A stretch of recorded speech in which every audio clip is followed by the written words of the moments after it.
Ini siap. Ada Mas Aditya, Mas Andi, Mas Faisal. Ada yang ini? Ada yang bisa memperkenalkan diri? Monggo. Yang online. Aditya Sutama bisa? Halo, selamat malam Pak. Malam. Ya, perkenalkan Pak, nama saya Aditya Sutama. Saya saat ini bekerja di salah satu badan usaha milik negara di Perumnas, Pembangunan Perumahan Nasional. Saya sudah bekerja sejak 2016. S1 saya di Teknik Arsitektur, Pak. Terima kasih. Kalau bagiannya Mas? Di bagian Departemen Pemasaran, Pak. Pemasaran. Oke, siap. Ya, Makasih. Mas Andi oke. Ardianto? Pak, salam kenal. Bismillahirrahmanirrahim. Assalamualaikum warahmatullahi wabarakatuh. Nama saya Salam. Andi Ardianto, Pak. Eh, saya bekerja sekarang di PT Kaltim Primakul, salah satu unit usaha di Bakri Bumi Resources. Eh, saya bekerja sejak tahun 2008 sebagai technical engineering. Technical Engineering. Oke, terima kasih Mas Andi. Suaranya kurang Eh, terjelas dengar ya, Pak Firdaus? Suara saya kurang jelas. Iya. Yang lain gimana? Pak Sarul bisa dengar kan? Agak sayup-sayup gitu dengarnya. Oke, siap. Tapi ini udah maksimal ini, udah deket mulut. Ini Jacqueline Suaranya Bu Eni tadi terdengar jelas tadi, Pak. fotonya Atau mic-nya kan? Mas ya. Besok Mas pakai ya. Jacqueline. Ya ampun, dikerjain gue. Monggo, Jacqueline Sitinjak, memperkenalkan diri. Baik Pak, saya izin memperkenalkan diri. Nama saya Jekli Sitinjak. Saat ini saya bekerja di Komisi Pemberantasan Korupsi. Eh, Saat ini saya bekerja di Komisi Pemberantasan Korupsi sebagai pengelola barang gratifikasi di Direktorat Gratifikasi dan Pelayanan Publik. Sebelum saya di Direktorat Gratifikasi ini, saya punya pengalaman sebagai sekretaris pimpinan dan saya punya background pendidikan sarjana manajemen dan saya bekerja di KPK sudah sejak tahun 2017. Terima kasih Pak Oke, Firdaus. terima kasih, Mas. Vanjili Mamonto. Pak, mesti di jalan, Pak. Oh, masih di jalan. Oke. Siapa lagi nih? Jacqueline Muhammad Afra bisa? Halo, selamat malam Bapak dan teman-teman semua. Perkenalkan, nama saya Muhammad Afra Irwansyah. Sebelumnya mohon maaf tidak bisa on cam karena lagi hujan, takut ketendang.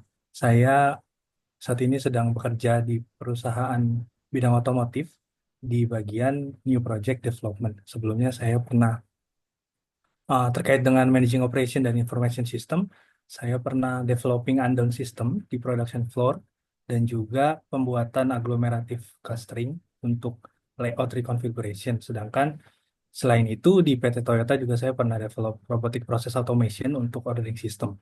Dan saat ini karena kerjanya berbeda bidang jadinya nggak ada hubungannya sama information system. Seperti itu. Oke. Boleh diterangkan sedikit maksudnya apa tadi new project tadi apa itu Mas yang dikerjain Mas? Baik Pak, kalau untuk posisi saat ini, New Project Development itu tugasnya adalah untuk project management dan juga technical support untuk pembuatan vehicle baru seperti itu, Pak. Oke, pembuatan vehicle baru. Oke. Gulfi Oktariani. Baik, izin Pak untuk off-cam. Perkenalkan nama saya Gulfi Aktariani. Saat ini bekerja di Badan Pengelola Dana Perkebunan, yang mana itu di bawah naungan Kementerian Keuangan. Posisi saya sebagai data analis, yang saya lakukan itu melakukan forecasting data menggunakan Python. Oke. Kemudian biasanya sehari-hari menyusun alokasi anggaran, Pak. Oke, terima kasih. Irfan S. Baik, terima kasih atas kesempatannya, Pak. Perkenalkan, nama saya Irfan. Saya bekerja di PT Bumi Resource Mineral di Departemen Technical Service. Saya sebagai Mechanical Engineering di beberapa project under Bumi Resource Mineral, Pak. Maaf, tadi departemen apa, Mas? Saya di Departemen Technical Service, Pak, kalau di Bumi Technical Resource. Service. Oke.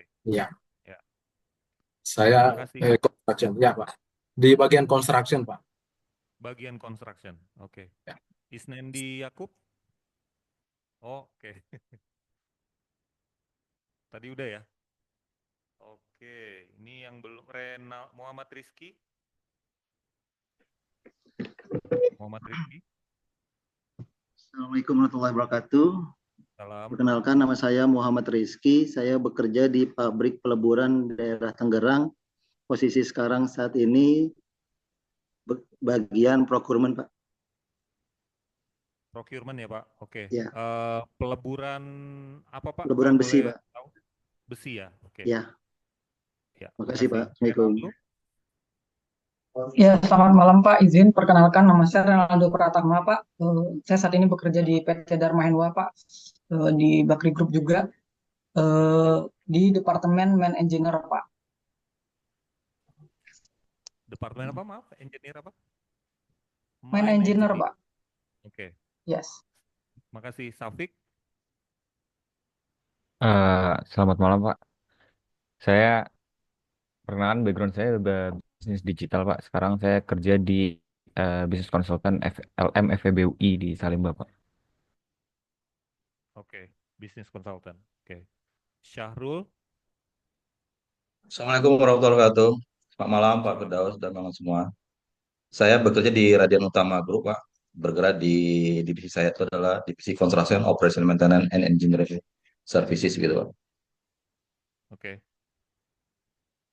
Ada yang belum memperkenalkan diri? Saya itu Pak. Oh iya, silakan Mas. Ya, monggo. Mas Faisal ya. Iya. Ya perkenalkan Pak, saya Faisal Heswara. Saat ini saya bekerja di industri finansial. Responsibility saya adalah sebagai Direktur Teknologi di perusahaan finansial tersebut, Pak. Siap. Oke, Pak. Terima kasih. Ya. Yang online udah semua ya? Atau ada yang belum? Muhammad Afrad. Satu lagi Pak, saya Pak. Oh ya, monggo. Mas Teguh. Oke, Assalamualaikum warahmatullahi wabarakatuh. Terima kasih Pak. Nama saya Teguh Widodo. Basic saya di teknik pertambangan Pak. Sekarang saya di Technical Service di PT TIS Kontraktor Indonesia. Walaupun di Technical Service saya juga sekarang handling di operasional Pak. Oke, kalau gitu. Terakhir, Pak, silakan. Ya, selamat malam Pak. Nama saya Gufron Al-Hakim. Saya bekerja di penerbit Erlangga sebagai sales manager. Baik, sales ya Pak. Oke. Atur. Ternyata udah.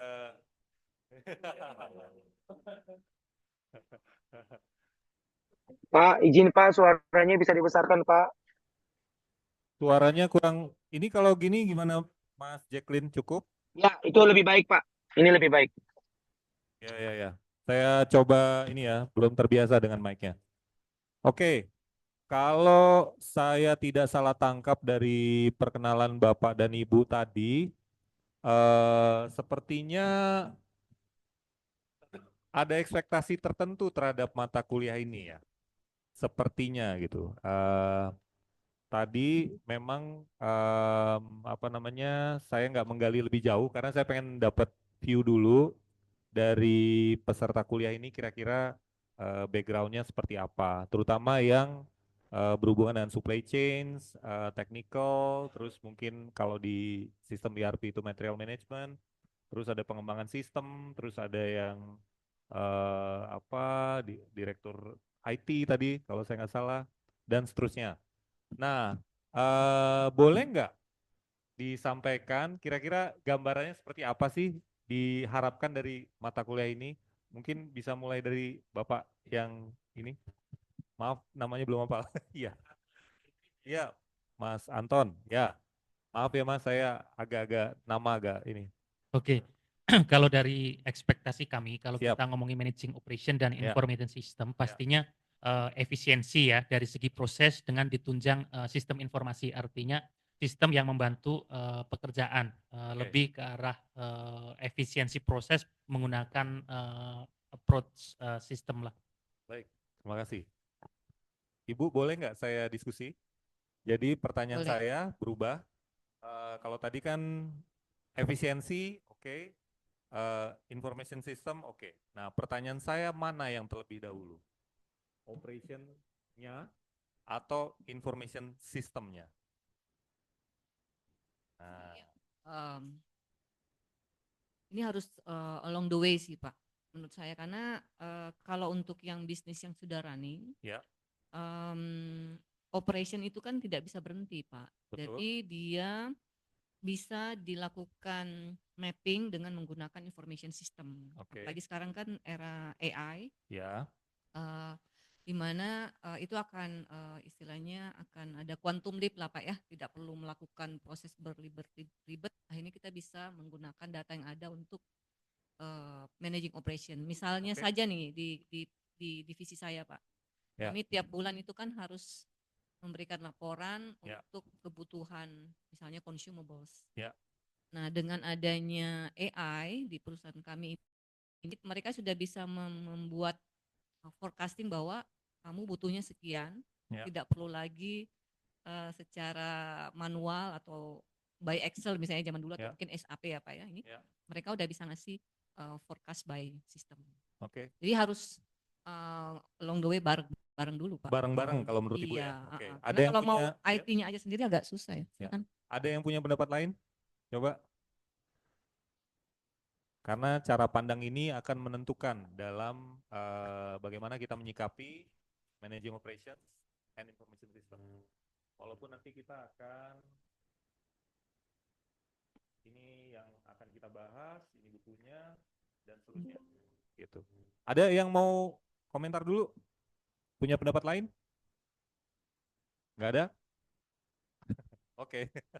Kalau pas, berarti ini. Mungkin kita masuk sini dulu ya. Nah, jadi yang disampaikan oleh Bapak dan Ibu tadi semuanya sejalan seiring. Tapi kita perlu sama-sama aware apa fungsi dari IT dulu. Nah, IT itu, information system itu, judulnya aja udah information system, sistem terkait dengan informasi. Berarti harus ada informasinya dulu, baru dibuat sistemnya. Kalau seperti itu, artinya prosesnya harus sudah ada dulu. Nah, jadi IT di sini atau information system fungsinya adalah sebagai alat bantu. Nah, kalau kita sama-sama aware bahwa fungsinya sebagai alat bantu, maka nah ini tadi saya diwanti-wanti sama Pak Arief, jangan sampai topiknya membosankan, karena yang saya siapkan ini contoh soalnya, tapi saya nanti open for discussion tentang apa kasus yang akan kita bahas terkait dengan operation function, nature of service, sama operation strategy. Karena benar tadi yang disampaikan sama Mas Anton, kaitannya adalah untuk melakukan efisiensi dari operasi. Jadi alat bantu untuk melakukan efisiensi, kalau itu udah tepat sekali, ya, tepat sekali. Jadi ini adalah 3 topik yang akan kita bahas di malam ini. Ini adalah buku yang dipergunakan. Nah, kita coba mulai dari sisi definisi dulu. Sederhana, apa sih operation? Nah, operation itu adalah bagaimana merubah input menjadi output dalam value yang lebih tinggi. Sebenarnya sesimpel itu. Selamat malam. Jadi kalau ada merubah input menjadi suatu output, nah ini kita bisa apa saja. Apa saja. Misalnya kalau kita ngomong kalau di rumah sakit mungkin tadi ya, di rumah sakit berarti inputnya itu apa Bu? Input ya ini ya kunjungan ya Pak ya, kunjungan Ya, pasien kunjungan. sampai Nah, dia outputnya treatment ya. atau Ya, semacam itu. Jadi ini bisa di cover di berbagai macam industri. Jadi ada sesuatu yang diproses sehingga menjadi sesuatu yang lain dengan dengan value yang menjadi lebih tinggi. Nah, operation itu fungsinya adalah untuk mencapai hal tadi. Nah, sementara kalau operation management bagaimana memanage, balik lagi nih, kita pakai kata dasar dulu, kata dasarnya manajemen. Bagaimana memanage suatu operasi, bagaimana memanage sesuatu pekerjaan yang merubah dari suatu proses input untuk diproses menjadi suatu output yang bernilai lebih besar. Nah, sebenarnya kalau tanpa melihat kata-kata ini, mungkin sedikit overview fungsi dari manajemen tuh kira-kira apa? Sekalian memperkenalkan diri Mbak yang baru datang, boleh ya? Oh, oke. Sambil duduk nggak apa-apa. Siap. Sebentar, Pak. Gimana Mbak? Selamat malam, perkenalkan nama saya Vanjili Mamonto. Saya dulunya kuliah S1 Accounting, Tax, and then sekarang tahun lalu dari pas lulus kuliah selalu kerjanya di big firm, di Big Four gitu Pak. Oke.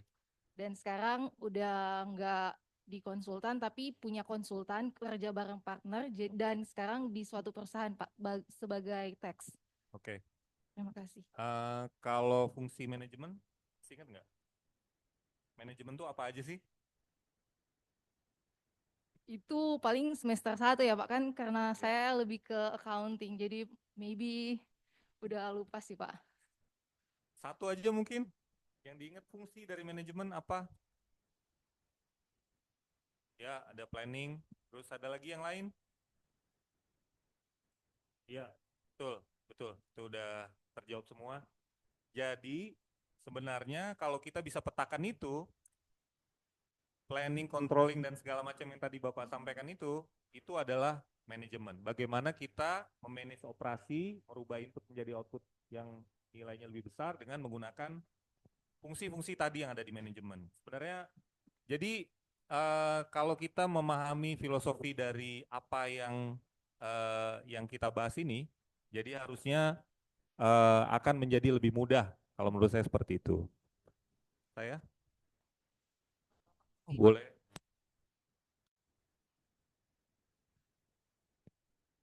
Tes. Ya. Jadi kalau kita lanjutkan, nah ini ada satu definisi lagi yang penting dari silabus, value chain. Value chain is a series of activities from supplier to customer that add value to product and service. Tadi di awal tentang operation itu perubahan input menjadi output.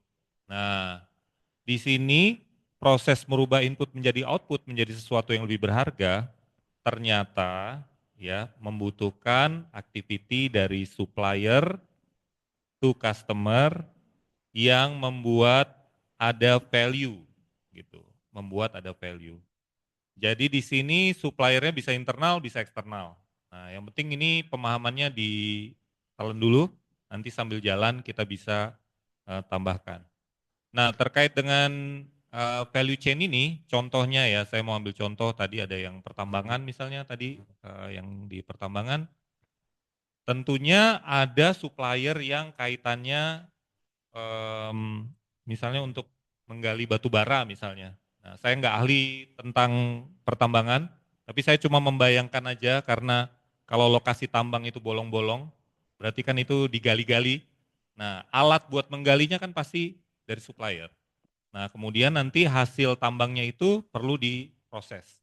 Perlu diproses, ya sekarang ada smelter dan lain-lain, nah itu juga kaitannya sama supply chain sehingga merubah input menjadi output yang lebih berharga. Oke, kita coba lanjut dulu ya. Oke. Nah, ini ada gambar transformation process dari buku. Nah, ini ada beberapa yang berubah secara fisik, itu adalah manufacturing operation, jadi berubah secara fisik, benar-benar berubah secara fisik. Misalnya kalau tadi tambang, mungkin tadi ada peleburan logam ya, dari Yang saya tahu kalau besi itu dari iron ore berubah menjadi besi. Tolong saya dikoreksi kalau saya salah kalau seperti itu. Kemudian di sini ada locational.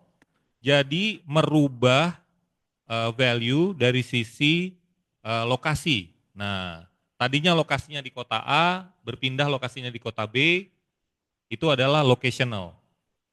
Dan di situ ada berbagai macam services yang terkait, contohnya transportation, ya, perpindahan barang menggunakan alat transportasi, kemudian ada penyimpanan barang. Gitu. Kemudian ada exchange, di sini kaitannya sama retail operation, dari suatu barang tertentu menjadi ditukar menjadi jasa tertentu ya, di keteng, dari roti menjadi makanan. Psychological, ini adalah healthcare, psychological, jadi yang tadi disampaikan. Kemudian di sini ada juga psychological dari sisi entertainment, sesuatu yang bisa kita rasakan, inputnya itu kita nonton film, outputnya kita jadi happy. Gitu. Kemudian informational, ini communication. Ini ada banyak hal bentuk transformasi yang sudah didefinisikan menjadi goods and services ya, seperti yang ada di sini, goods and services, berubah menjadi barang dan jasa. Oke, kita coba lanjut dulu. Nah, sebenarnya operation itu berhubungan dengan banyak departemen. Tadi ada yang bagian budgeting kalau saya nggak salah ingat, kemudian ada yang bagian pajak tadi Mbak ya, ada yang bagian marketing tadi, ada beberapa di sales, kemudian ada bagian lain, contohnya human resources. Jadi operation itu karena terkait dengan barang dan jasa, itu di masing-masing departemen ini fungsinya juga bisa terdefinisi sesuai dengan fungsi yang ada di departemennya. Contoh, misalnya di marketing, di sini kita bisa lihat ya, panahnya dari luar ke dalam. Dari luar ke dalam itu ada sales forecast, kemudian ada customer order, customer feedback, sama promotion. Input dari sales forecast itu berarti kita bisa melakukan product service availability. Jadi dari perkiraan penjualan kita ada berapa, jadi di situ nanti kita bisa order produksi dan atau penyediaan barang kalau kita sebagai reseller atau misalnya jadi pemegang merek tertentu gitu tanpa kita melakukan produksi, itu sesuatu yang bisa. Nah, kemudian begitupun dari finance and accounting, supplier maupun human resource. Jadi di sini sebenarnya Bapak Ibu tinggal memetakan apa yang ada di gambar ini, kita bisa melihat bagaimana suatu fungsi operasi beroperasi dari input menjadi output yang berubah menjadi barang dan jasa. Itu ya. Oke. Nah, selain dari kalau setelah kita, sebelum pindah ke situ, ada yang mau ditanya atau didiskusikan dulu tentang operation function? Karena setelah ini kita akan masuk ke structure organization. Setelah kita bisa mendefinisikan operasi yang dibutuhkan di tempat kita, nah nanti kita bisa lihat bahwa ada faktor yang mendukung dari operation.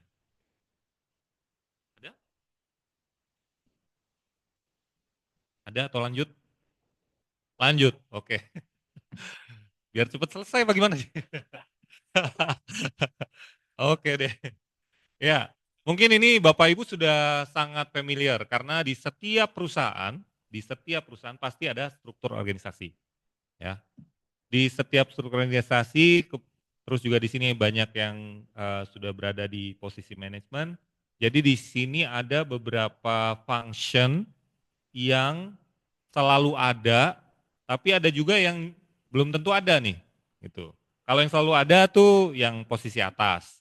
Mau perusahaannya kecil atau perusahaannya gede, biasanya ada direktur utama. Kecuali kalau direkturnya cuma satu, itu cuma direktur aja.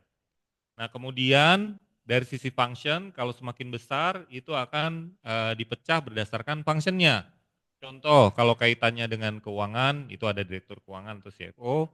Yang hubungannya dengan operation, itu COO atau Direktur Operasi. Nah, di sini yang perlu di-highlight apa?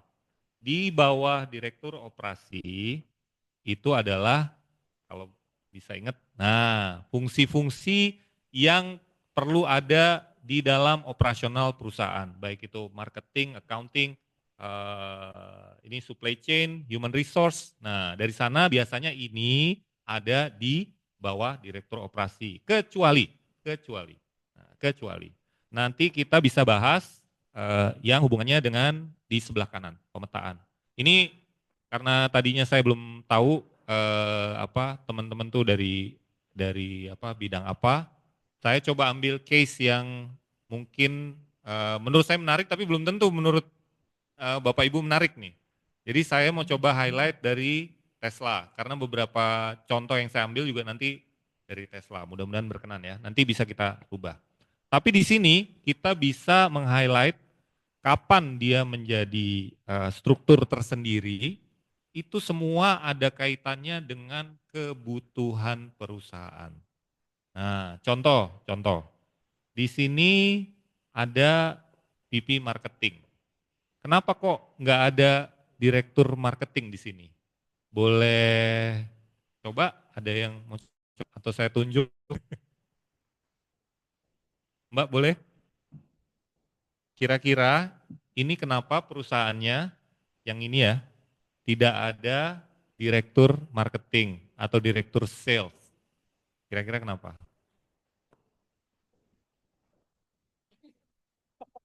Hah? Ini kan VP.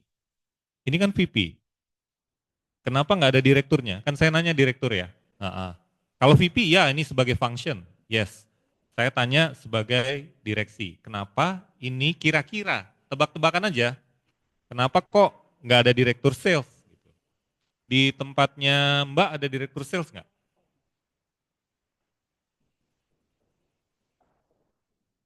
Nggak ada.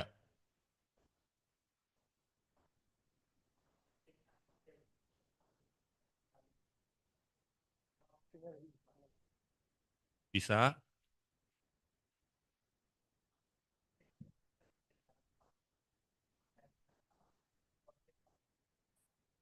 Kalau ini kan berarti dalam satu organ yang sama nih Mas. Ini kan sales, marketing berada di bawah operasi. Ya, ini bentuk dari diskusinya. Memang saya akan men-trigger itu. Tapi kan ini ada seperti ini, gitu ya. Kira-kira ini perusahaannya kenapa kok tidak sampai level direktur? Mas mau coba? KPK ya, bukan tadi? Oh KPK. Maaf saya belum hafal. Kira-kira kenapa Mas? Ini nggak ada direktur sales atau marketing? Di tempat saya sebelumnya waktu itu kita jual spare part alat berat ya Pak. Siap. Itu juga seperti itu. COO-nya itu marketing under COO. Ya. Mungkin itu biar lebih berjualan sambil bisa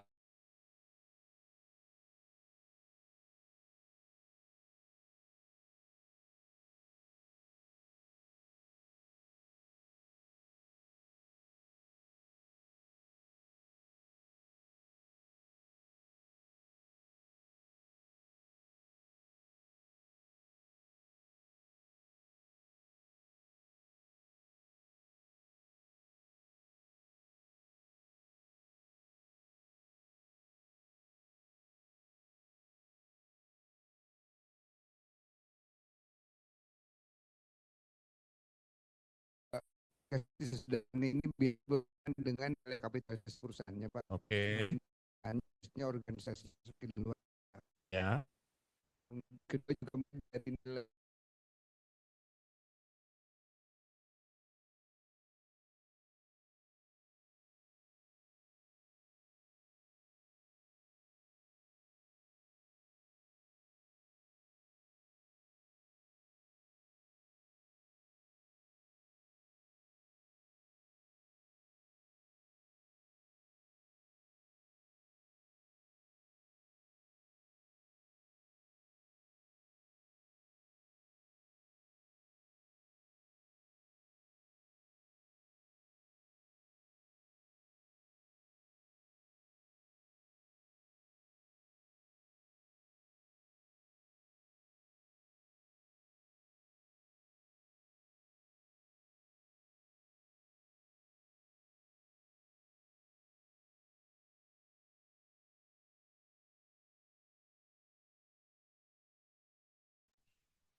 Oh, keputus ya?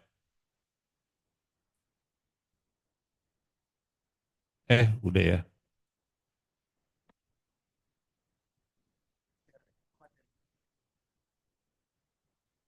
Ya, jadi sama seperti tadi filosofi operation ya, yang dicari sebenarnya kan adding value, value adding. Nah, begitupun juga struktur organisasi, itu tergantung kebutuhan dari perusahaannya. Ini kan memang kita nggak tahu nih perusahaan apa, karena nggak ada contohnya, ini bukan dari real life, sebelah kiri ya, bukan yang sebelah kanan. Yang sebelah kiri, ya benar. Ini sebelah kanan ya. Yang bukan Tesla, yang warnanya hijau kebiru-biruan.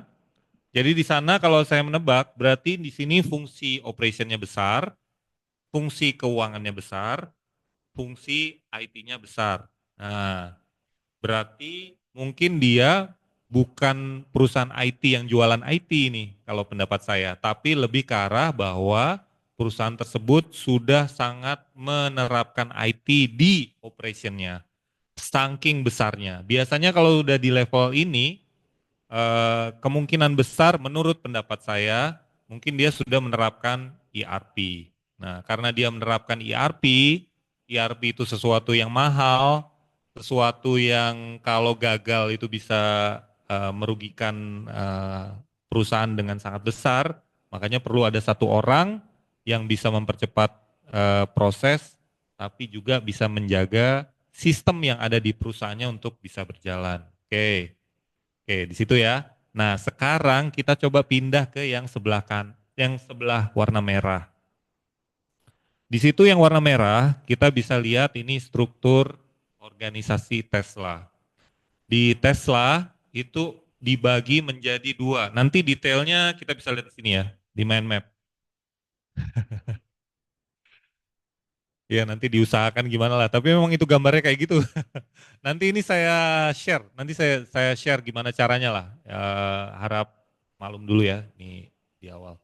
Jadi di Tesla, kalau kita lihat, di situ ada dua bagian dari perusahaan. Nah, di sini ada kaitannya sama function base, ada geographical. Nah, ada yang mau coba menganalisa? Tadi kan kita udah coba yang sebelah kiri, sekarang kita coba yang warna merah. Ada yang mau coba, Mas baju biru, mau coba? Ya, enggak? Mbak mau coba? Ya, kenapa sih salah kan nggak apa-apa dari tadi juga. Nggak, oh oke. Ya itu aja. Kira-kira kenapa kok ada function based hierarchy? Di mana di situ ada dua pokok utama. Di sini ada otomotif, ya. Ada satu lagi energy generation and storage. Ya, silakan Pak.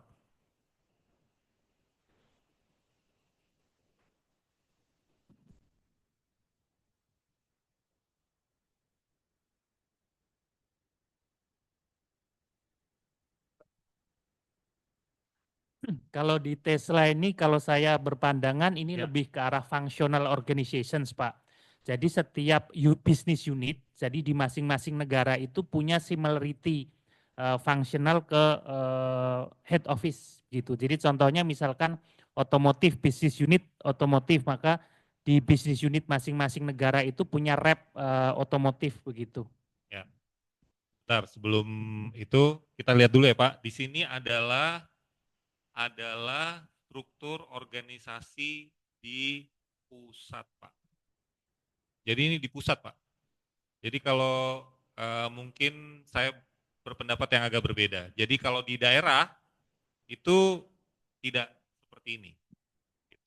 Tidak seperti ini. Boleh Bu, silakan. Ya, kalau lihat dari sini mungkin Tesla ini kan memang terkenalnya awalnya untuk otomotif ya. Jadi Ya. dia mungkin backbone-nya itu adalah dua Pak, otomotif dan non yaitu energi. Dia bagi per function, lalu ada geographicalnya. Ya. Seperti itu Pak, kurang lebih. Nah, ya, kenapa dia membagi menjadi dua ini Bu? Justru itu pertanyaan lanjutannya. Kenapa kok dia ada function base, kemudian ada geographical? Kira-kira fungsinya buat apa? Why Tesla use this kind of structure. Ya, focusingnya ke mananya Pak, kira-kira? Diskusi.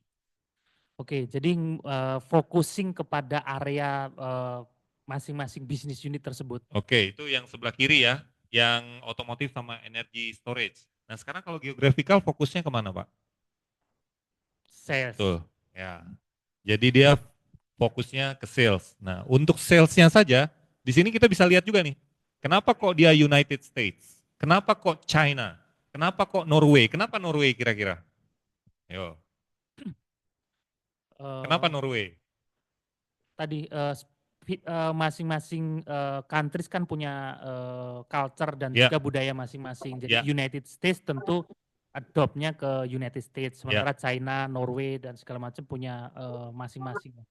Ada yang bisa menambahkan sedikit? Mungkin arahnya sudah Tahu saya tepat? Norway itu one of the country dibilang ini ya Pak ya, tidak menggunakan bahan bakar dari fosil ya. Iya. Mereka sudah go. Jangan sampai lupa Dan dia mereka jualannya EV. EV di sana. Jadi yang dia lihat di sini adalah adopsi dari EV. Ya. Amerika kenapa sangat penting kalau saya tidak salah quote 70% penjualan Tesla itu ada di Amerika. Nah, terus kenapa Cina? Nah, China sebelum ini adalah pasar terbesar dari Tesla sebelum BYD dan kawan-kawan ya. Kemudian kenapa Norway itu salah satunya. Gitu. Itu ya. Jadi semua itu sebenarnya bisa kita analisa sesuai dengan kebutuhan dari si perusahaannya sendiri. Gitu. Ada yang mau komentar? Yang di online diem aja ini. Saya Pak, sedikit Pak, Jacqueline Pak. Boleh, silakan. Oh ini Ya. KPK tadi ya? KPK, Siap. siap. Boleh nggak Pak kalau saya berpendapat bahwa... Bang. Halo, terdengar Pak? Kedengaran, silakan. Siap. Jacqueline. Dari beberapa negara yang tadi di dalam tabel ini, sepertinya adalah bagian dari negara-negara maju yang memang punya dukungan yang kuat terhadap mobil listrik gitu loh Pak. Jadi kan kita tahu bahwa mobil listrik ini kan salah satunya adanya tunjangan ataupun bantuan dari pemerintah terkait dengan pajak. Sehingga karena memang negara ini adalah sudah punya penghasil APBN yang tinggi, sehingga negara-negara ini memang ada yang namanya seperti supply ataupun untuk pajaknya itu tidak terlalu tinggi gitu loh Pak. Karena memang negara-negara maju juga Pak. Jadi menurut saya Tesla ini didukung oleh negara-negara maju yang memang punya penghasilan APBN yang cukup tinggi Pak. Jadi saya rasa Tesla ini dengan adanya mobil listrik ini didukung dan termasuk negara Amerika Pak, adidaya yang memang punya kekuatan begitu besar untuk ekonominya Pak. Oke. Saya setuju aja dengan statement orang KPK. Bahaya. Bercanda ya Mas Jacqueline. Oke, ada lagi yang Siap, mau Pak, siap. menambahkan? Sebelum kita pindah ke sini yang kecil-kecil tadi.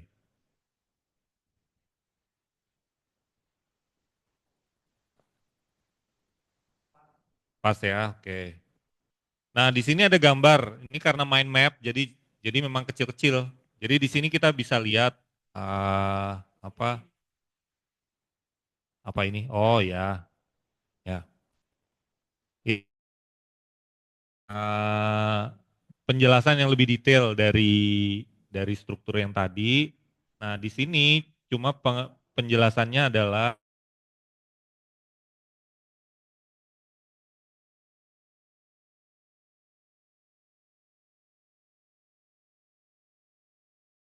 leadership dan seterusnya. Jadi ini menjelaskan lebih detail, tapi bukan berupa struktur, tapi why-nya ya. Kenapa kok dia membuat struktur seperti itu? Ternyata ada hubungannya dengan adaptability, coordination, complexity, sama change management. Jadi kalau di yang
Tapi oke, tapi di sini teman-teman ada yang sudah pernah naik BYD?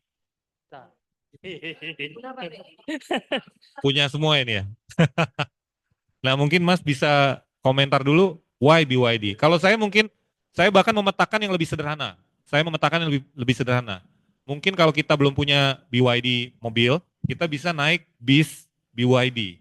Nah, jadi saya belum punya mobil listrik BYD, Pak, tapi saya nanti coba ceritakan pengalaman berdiskusi dengan driver yang mengoperasikan BYD bis. Monggo, Pak.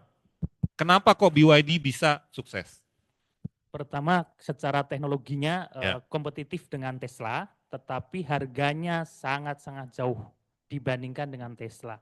Teknologinya kalau kita bisa bilang mendekati Tesla, Pak. Oke. Secara fitur-fitur semuanya hampir dengan Tesla, tetapi harganya seperempatnya dari Tesla. Jadi contoh misalkan Tesla itu jual mobilnya kan kurang lebih sekitar 2 miliar sekian. Ya. Gitu. Tapi BYD dia kasih seperempatnya. Jadi kenapa dia leading di market, penetrasinya cukup besar terutama Oke. di Indonesia. Oke, ada yang berpendapat lain? Selain itu? Sama, cuma dari harga aja?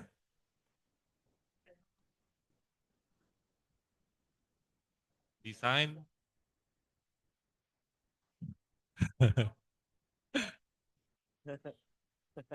Ya, kalau desain yang kayak kita sebut merek Omoda gitu Pak ya. Itu Boleh. kan China banget gitu kan ya. Kalau dilihat begitu, tapi kalau BYD kan seperti mobil Eropa Pak. Ya. Oke. Jadi Kenapa kok sporty. dia seperti mobil Eropa? Kira-kira kenapa, Pak? eh, Banyak behind the scene-nya BYD itu rata-rata memang dari pabrikan Eropa ya. Gitu, secara interior, eksteriornya banyak orang-orang yang dari pabrikan besar yang pindah ke BYD. Ya. Sama mungkin lifetime dari baterainya dia memberikan garansi sampai 8 tahun Pak untuk tangan pertama. Which is itu sangat memberikan waranti ke customernya cukup tenang lah gitu. Wuling bukannya malah seumur hidup, Pak? Enggak mungkin kalau seumur hidup mah itu part of promotion Pak. Iya, sebenarnya itu perlu kita gali lebih dalam ya. Tapi kalau tadi yang disampaikan tentang desain dari BYD itu benar.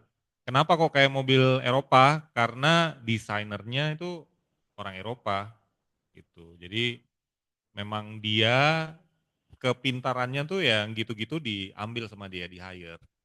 Sama seperti dulu awal-awal misalnya kalau handphone ya, handphone Xiaomi itu dia ngambil petinggi dari kalau saya nggak salah Apple atau bahkan yang lain. Ya anyway, itu untuk mempercepat penetrasi ke pasar untuk bersaing. Nah, ini sedikit BYD tapi yang lain. Jadi kebetulan driver yang saya ajak diskusi itu adalah dia bekas driver supir taksi Bluebird. Bluebird dia juga pertama early adopter dari EV, waktu itu mobilnya juga BYD. Nah, satu komen yang paling utama adalah baterainya. Jadi baterainya bukan lebih awet, bukan, sama sekali bukan. Baterainya tidak lebih awet dari Tesla, tapi layanan purna jualnya lebih baik. Lebih baik itu gimana? Kalau pesen cepat datang. Jadi ternyata di Bluebird itu kenapa tidak continue dengan Tesla, karena kalau mau pesen baterai itu lama. Selain lama dan mahal ya. Jadi ada banyak hal yang mempengaruhi penetrasi terhadap produk yang dipasarkan ya. Oke. Oke. Tadi itu kita ngomong pure operation. Nah, di sini ada hubungannya dengan services atau layanan ya, jasa. Nah, jasa itu adalah aktivitas atau beberapa aktivitas yang lebih tidak bisa diukur secara normal, tapi selalu ada di antara interaksi antara customer dengan employee secara fisik barang atau jasa. Nah, itu disebut service provider. Ya. Yang memberikan intinya nih, solusi kepada problem pelanggan. Nah, jasa itu justru lebih luas ya. Kalau tadi kita ngomong barang, kebetulan kita ngambil contoh mobil listrik. Nah, kalau barang kan kelihatan, lebih gampang terlihat. Nah, coba ada nggak yang bisa ngasih ide kira-kira jasa apa yang bisa kita berikan, anggap ini kita entrepreneur, jasa apa yang bisa kita berikan untuk mensupport mobil listrik di Indonesia. Ada yang mau coba? Jasa ya, jadi ini ingat jasa itu menyelesaikan problem yang ada di pelanggan. Nah, berarti kita harus mulai dari problemnya dulu. Problemnya apa, solusinya apa. Oke, kalau untuk yang EV ya Pak ya. Ya. Contoh jasa yang sangat penting itu kalau di Hyundai itu dia menggunakan apa namanya BlueLink ya. Jadi dia 24 jam servis apa on call. Jadi kalau ada masalah itu teknisinya dia akan langsung standby dan datang bersamaan dengan membawa unit baterai untuk ngecas tuh. Itu yang di Hyundai ya. Nah, kalau yang di BYD ini saya belum pernah menggunakan sih, tapi dia memberikan service upgrade system periodically. Jadi pertama setelah dia mencapai 3.000 km, langsung di-upgrade semua softwarenya itu lebih advance dan juga ada koneksi dengan satelit. Oke, maaf ya, tapi kita coba mulai dari problemnya dulu Pak. Problemnya apa sehingga bisa ditawarkan jasanya Pak. Kan kalau gini nih, misalnya upgrade, contoh, mungkin saya nggak ke EV ya, contoh misalnya kita pakai laptop standar Windows-nya Windows 10. Kenapa kita harus upgrade ke Windows 11? Why? Misalnya, kalau nggak perlu yang nggak usah. Nah, terus misalnya ada ya handphone apa sama upgrade juga kan? Atau ada yang lain lagi gitu? Ya.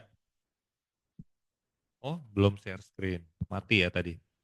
Tapi mungkin market di Indonesia itu nggak bisa based on need loh Pak. Jadi kebutuhan-kebutuhan yang sebenarnya nggak perlu itu kalau disupport dan dikasih, orang akan lebih tertarik loh Pak. Gitu. Padahal sebenarnya nggak butuh gitu. Misalkan entertainment gitu kan, misalkan ada Netflix di mobil segala macam. Sebenarnya ngapain berkendara pakai Netflix, tapi di BYD diberikan. Nah, itu orang juga melihat, ada Netflix di mobil. Nah, seperti itu. Jadi kayak semacam value edit ya. Ya. Dari value editnya oke, tapi bagaimana Bapak bisa, jadi ini kita belajar menganalisa apa sih solusi yang diberikan. Coba kalau tadi Netflix itu sudah include di dalam pembelian BYD, kira-kira problemnya apa? Monggo. Ya. Ini nggak kedengeran lu. Saya nggak tahu ini udah ada apa belum. Jadi ini kasusnya lain lagi nih ya. Ini masih mobil listrik kan Pak? Oke, enggak, tadi udah spesifik ke Netflix sudah include di dalam pembelian BYD. Gitu. Kan tadi disampaikan itu sebagai jasa. Nah, sementara kita bukan ngomongin fitur dari jasanya dulu, tapi lebih ke arah problemnya dulu. Problem apa sih yang di-solve dari jasa? Karena gini, kalau misalnya saya bukan penggemar Netflix, kalau di situ ada fitur Netflix nggak menarik buat saya. Tapi kalau itu merupakan problem buat saya gitu, nah itu jadi menarik. Monggo Mas. Mungkin problemnya dari pengecasan ya Pak. Ya. Misalnya kita mau ke mall gitu. Ya. Nah terus saya bayangin saya punya jasa atau aplikasi yang bisa booking untuk charge-nya di jam tertentu gitu Pak. Oke. Jadi pada saat saya seperti kesana, itu, udah betul. Jadi ada problem yang bisa di-solve dengan jasa. Nah, kira-kira kalau Netflix gimana Mas?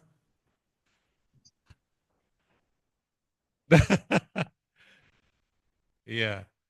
Jadi boleh saya Pak? Sebenarnya Boleh, silakan Pak. Ya, kalau saya justru berpikiran begini Pak, kebetulan kemarin istri saya cerita Pak. Ya. Jadi ada teman dia punya mobil listrik yang memang kesulitan kaitannya dengan saat pecaban Pak. Saat Jadi cas. pecaban Pak, Oh, pecaban. Oke. Iya.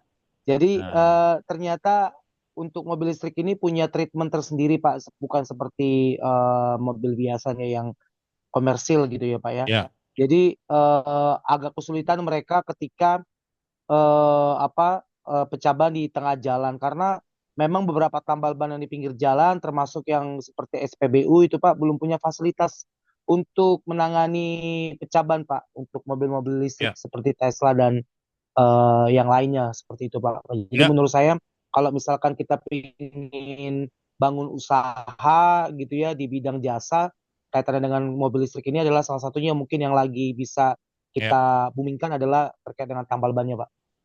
Ya, oke. Terima kasih Pak Jacqueline. Jadi sebenarnya ini kaitannya sama needs dan want gitu ya. Nah, kalau misalnya needs itu pasti didahulukan. Makanya kenapa kita coba membuat kerangka berpikir dengan problem dulu sehingga yang kita jual itu adalah solution. Nah, mungkin ini sesuatu yang sering dilihat di film ya. Nih, sesuatu yang sering dilihat di film tapi kita bisa buktikan bahwa ini sangat penting.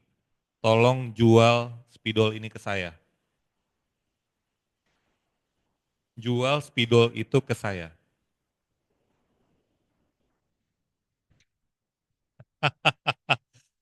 Iya, gimana dong? Tadi yang sales siapa ya di sini ya? Sales?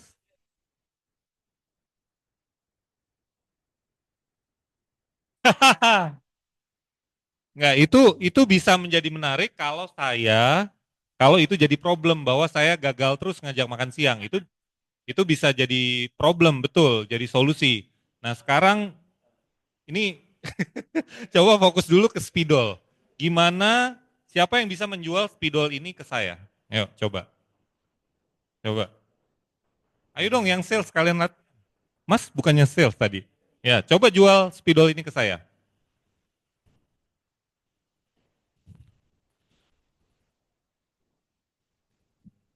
Pasti mau ngomongin fitur, saya udah bisa nebak. Kalau fitur itu adalah want.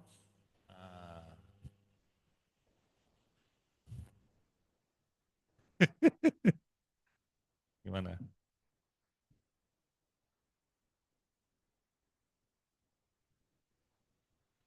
Ngapain?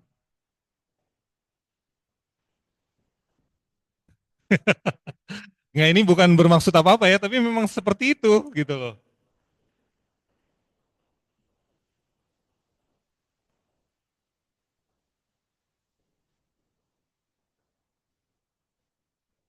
Ya nggak tahu, coba gimana. Kan kamu udah tahu saya kerjanya apa.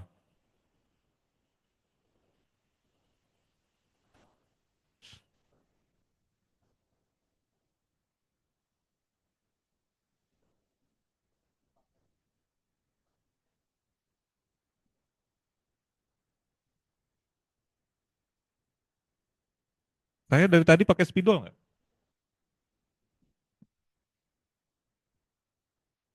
Ya, jadi intinya gini ya, teman-teman harus menghargai tenaga penjual karena jadi seorang sales itu tidak mudah. Ya Mas ya, bener ya? Ya tuh, tidak mudah. Jadi harus bisa menghargai. Mau coba? Nggak mau, nggak mau. Saya nggak butuh. Mbak mau coba? Langsung ngelihat itu ya, ngelihat videonya ya. Aduh, nggak apa-apa, silakan. Memang silakan. Ayo jangan lama-lama. Mau coba? Mau coba, Pak? Gimana? Ingat ya, kata kuncinya needs, bukan want. Kalau dari videonya mungkin saya salah kali. Bapak bisa tuliskan nama Bapak nggak di papan tulis? Di papan tulis. Sekarang nggak bisa. Nah, saya jual spidolnya nih Pak. Nah, ya. Itu berarti dia mengenerate needs dulu. Jadi fokus ke needs-nya dulu, baru. Nah makanya tadi jasa itu ada hubungannya dengan dengan solusi gitu. Solusi itu datang dari problem. Ya. Jadi bagaimana kita meng-create needs dulu. Oke ya. Jadi ini masih sangat relevan. Padahal film tuh udah macem-macem loh membahas ini. Bahas ini udah macem-macem. Cuma memang masih sangat relevan. Nah kata kuncinya di needs dan want. Oke. Ya Pak. Jual kulkas ke orang Eskimo.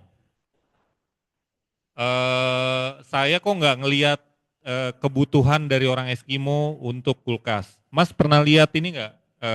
Mungkin YouTube Short, orang di kota namanya Yakutsk, dia nyimpen ikannya kayak gimana? Pernah lihat nggak? Bikin kulkas sendiri betul. Jadi dari kalau nggak salah dia pakai tong gitu ya, diisi air, terus ya udah itu jadi kulkasnya. Ditumpuk gitu aja, dan itu ikannya udah beku dan awet gitu. Jadi kalau bilang bagaimana kita bisa jualan kulkas ke orang Eskimo, mungkin perlu dilihat dulu problemnya orang Eskimo itu apa yang bisa di-solve oleh kulkas. Mungkin bukan kulkas sebagai refrigerator, tapi bisa aja kulkas buat nyimpen baju.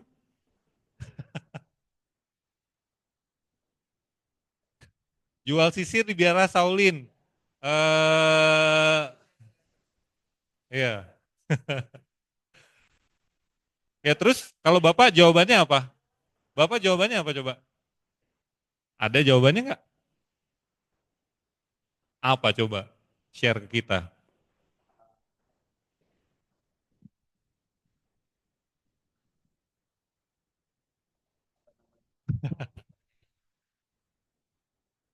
Ya kalau cindera mata balik lagi Pak, need sama wants. Ya, kalau dia nggak butuh cindera mata nggak laku Pak. Terus kan biar dia bisa Ya. jualan seperti itu Pak. We can always agree to disagree, itu aja yang paling penting. Ya.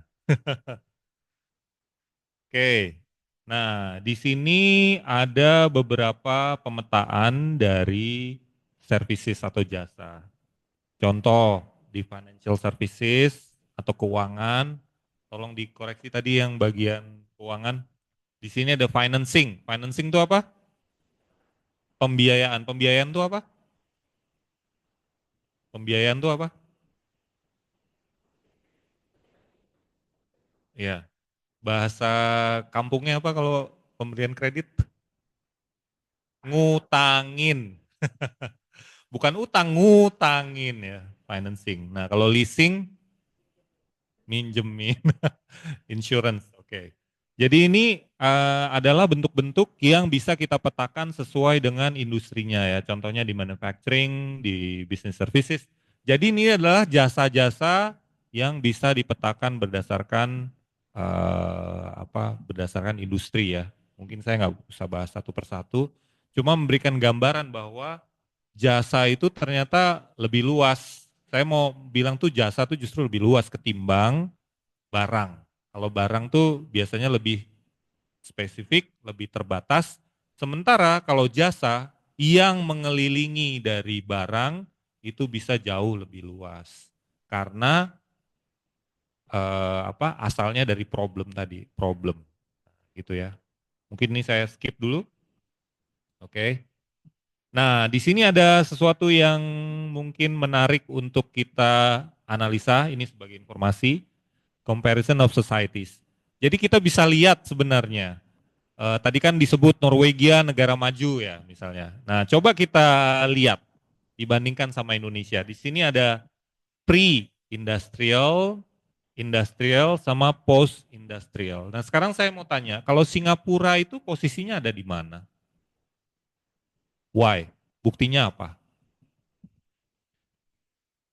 Buktinya apa? Dia nggak punya industri Pak, industrinya kan di luar negeri semua Pak. Apakah Singapura nggak pernah punya industri?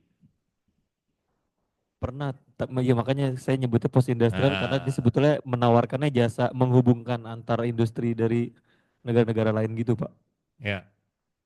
Mungkin ini sedikit kalau kalau senang mengikuti sejarah ya. Jadi sejarah suksesnya Singapura itu awalnya industrial dulu. Jadi contoh misalnya pabrik baju, tekstil. Tekstil itu dulu di Singapura ada. Nah, tapi seiring berjalannya waktu udah ditinggalkan karena dia lebih fokus ke yang high tech dan value editnya lebih besar gitu. Justru yang begitu-begitu dikasih ke negara lain. Contohnya negara apa? Indonesia ya. Gitu ya. Itu contohnya. Jadi di sini kita bisa lihat contoh pemetaannya ya. Ini kita lihat standard of living aja. Jadi kalau pre-industrial itu substance ya hanya yang penting-penting saja menjadi yang dipenuhi. Kemudian pada saat industrial itu quantity of goods. Jadi kepemilikan terhadap barang yang banyak. Nah, tapi kalau udah post industrial itu adalah quality of life in terms of health, education, recreation. Jadi semakin maju suatu peradaban itu justru disitulah mulai banyak kebutuhan yang intrinsik ya kayak gitu. Nah kalau mau lihat di sini ya ini kita bisa lihat satu persatu. Saya cuma mau highlight beberapa aja ya. Teknologinya hand tools, machine itu pada saat industrial. Tapi pada saat post industrial information yang menjadi key dari teknologi. Oke. Nah tadi kita udah ngomongin service.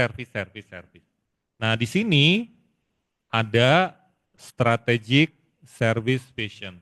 Jadi waktu kita mendeliver service, ternyata ada frame berpikirnya nih Pak, Bu.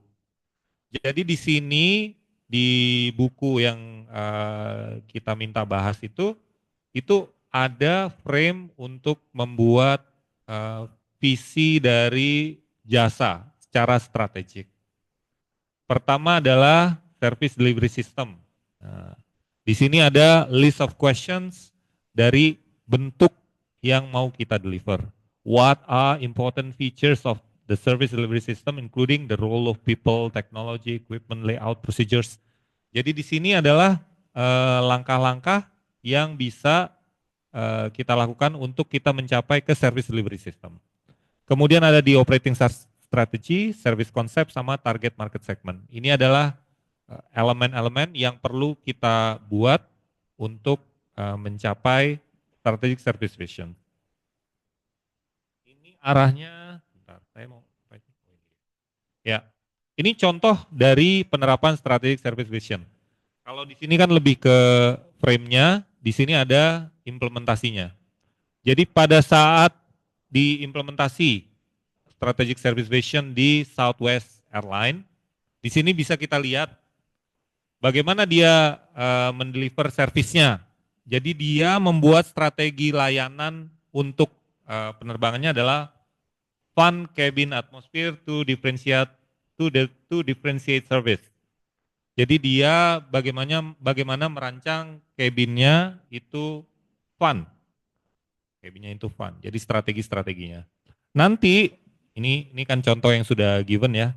Nah, di sini kita mau coba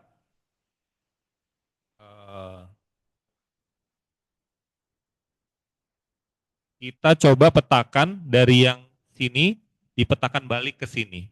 Sehingga nanti di sini kita bisa lihat bagaimana di Southwest role of people-nya untuk mendapatkan fun cabin atmosphere. Apa yang harus dilakukan? Nah, di sini kita bisa lihat petanya untuk orangnya itu seperti apa.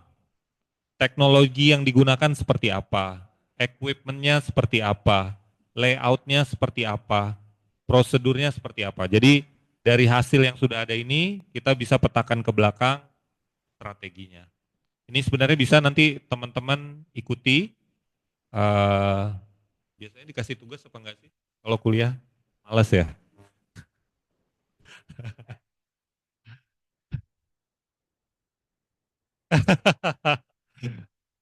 Boleh, Bu.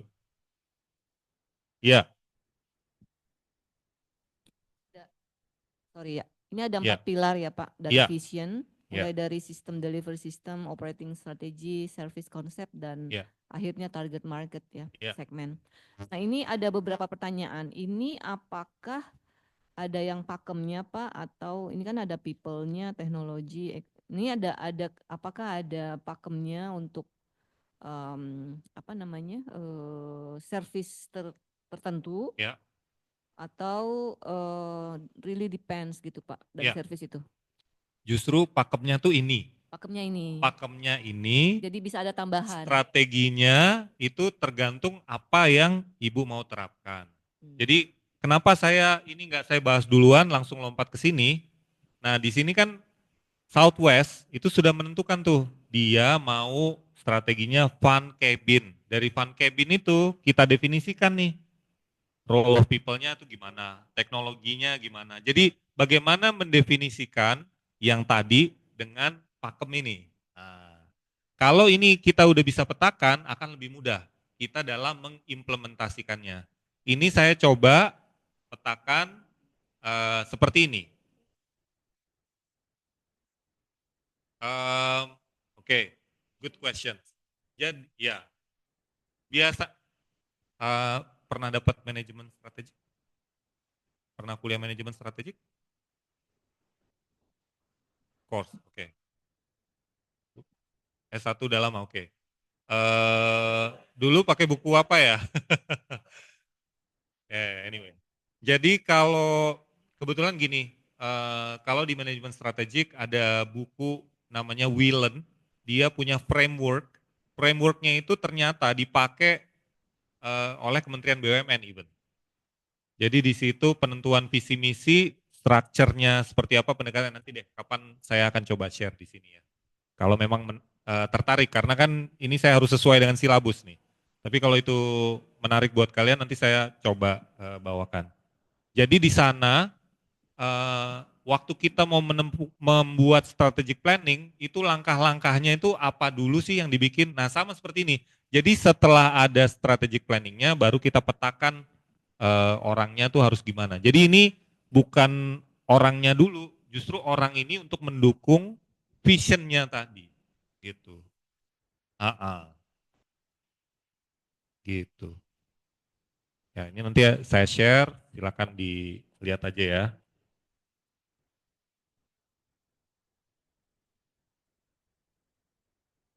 Ini udah jam 8:10. Kita biasanya sampai jam berapa? Sampai jam 10.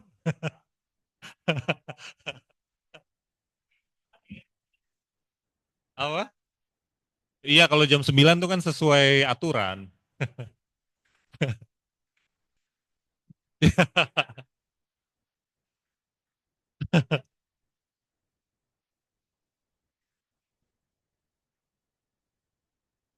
Ya, oke.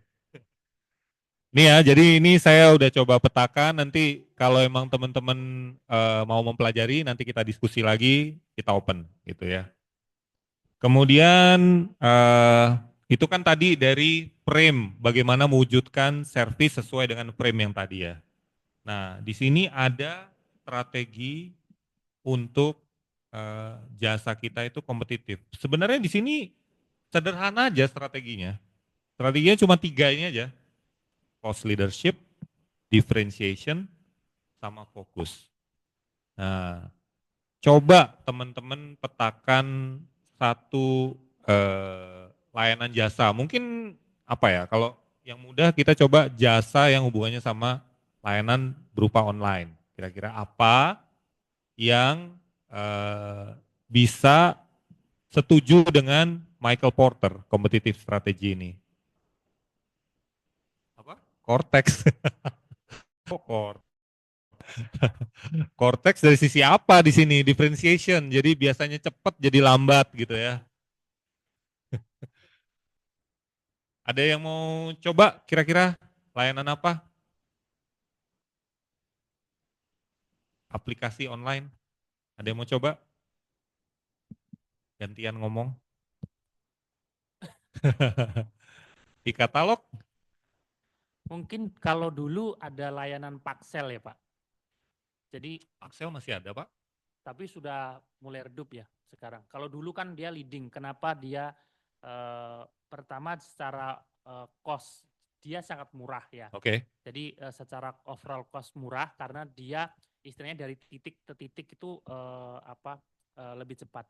Ya. Kemudian yang membedakan kalau Paxel itu dia layanannya cepat. Jadi dalam misalkan pengiriman jarak jauh pun dalam waktu singkat 1 hari itu dia bisa sampai ke customer. Ya. Dan fokusnya dia tidak tidak digabung dengan pengiriman lain gitu. Jadi dia dari titik ke titik itu khusus untuk klien kita dan kita bisa lihat movement pengiriman itu dari end to end-nya bisa digunakan. Door to door service lah. Ya. Bagus analisanya Pak. Kalau fokusnya mungkin saya punya pendapat lain, fokusnya dia hanya di delivery saja. Jadi dia tidak jualan tidak delivery makanan, tidak ini, cuma nganterin barang aja dia. Ada yang lain mungkin?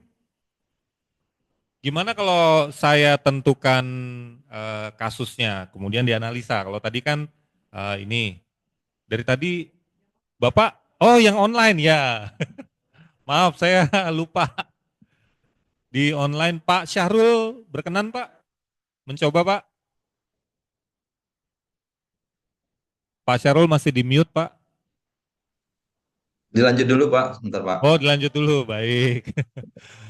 Pak, ini siapa lagi nih? Pak Teguh, berkenan Pak Teguh?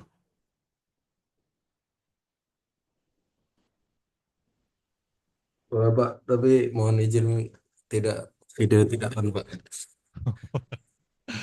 Ya. Ini masih agak flu Pak. Bosen ganti dong, ganti. Hilmi mungkin, Hilmi mau coba? Dilanjut lagi Pak. Lah. Hah? Tadi apa ya?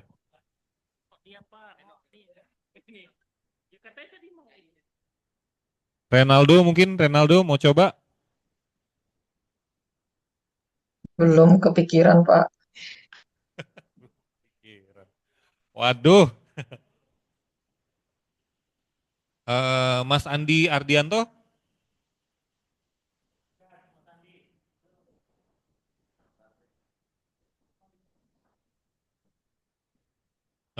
Masih di mute Mas. Saya setelah Pak Syahrul aja Pak. Wah ini. Padahal ini sederhana aja. Misalnya tadi kita ngomongin tentang Ini kan servis strategi ya.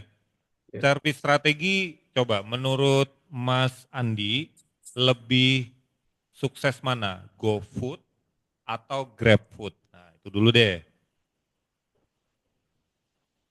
Kayaknya GrabFood sih Pak. Oke, kalau GrabFood, why? Kalau GoFood sama juga, Karena why? pilihannya lebih banyak, ya. Pilihannya lebih banyak. Ya, pilihannya lebih banyak dan kalau saya lihat sih harganya lebih murah juga. Harganya lebih murah. Harganya lebih murah, jadi bisa ya pilihannya banyak kan sih. Kalau saya pribadi sih larinya ke Oh ini GrabFood. di daerah ya. Oke, baik. Terima kasih Mas Andi. Ada yang lain mungkin punya pendapat lain? Kalau Boleh saya saya, Pak? Shopee Pak. Ya, Mas Jacqueline, monggo. Siap. Mungkin saya setuju dengan tadi Mas Andi, kayaknya lebih sukses GrabFood Pak. Karena begini, contoh kasus ini menurut saya ya Pak, saya yang mengalami sendiri. GrabFood itu ada yang namanya promo dine-in Pak, maksudnya makan di tempat, tapi menggunakan kupon seperti voucher gitu Pak. Jadi katakanlah kalau misalkan kita beli voucher 300.000, kita hanya cukup membayar 240 karena dia dapat diskon Oke, 20%. Mas Jacqueline saya potong sedikit dulu sebentar sebelum panjang. Yang Mas Jacqueline sebutkan tadi itu yang bagian mana? Overall cost leadership, differentiation atau fokus? Lebih ke fokus ya Pak, karena kan kaitannya dengan dia punya perusahaan jasa untuk makan ya Pak ya. Maksudnya Justru kalau selain nggak ada di tempat lain itu lebih cocok diferensiasi, Mas Jacqueline. diferensiasi ya Pak. Jadi pembeda ya. Jadi kan dia pembeda Tapi ya. Karena di tapi Gojek dia nggak ada ada yang gitu Pak. kan? Atau ada? Di GoFood ada Pak dine-in, cuman memang kalau Grab ini dia lebih banyak merchant-nya ya Pak. Maksudnya yang bekerja sama dengan restoran-restoran di Oke. di mall-mall terdekat gitu loh Pak. Oke, baik, terima kasih. Berarti dari tiga strategi Porter ini nggak bisa dipetakan di dua tadi karena nggak ada yang spesifik. Kalau harga lebih murah ya nggak terlalu murah, nggak terlalu beda dan tidak fokus. Itu kalau menurut saya ya. Jadi kita perlu cari yang lain. Nah, itu artinya apa kalau dua seperti itu? Jadi ini sebenarnya kita bisa meramalkan nih apa yang akan terjadi dengan dua service tadi. Di sini kan kompetitif service strategi. Udah jelas strateginya itu berarti kurang tepat. Nah, pilihannya dua.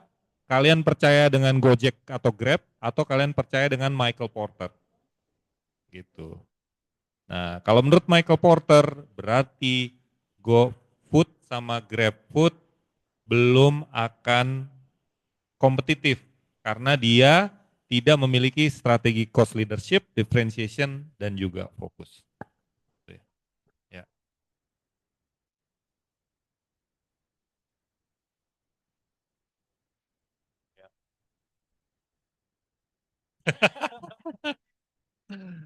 Iya, iya, iya.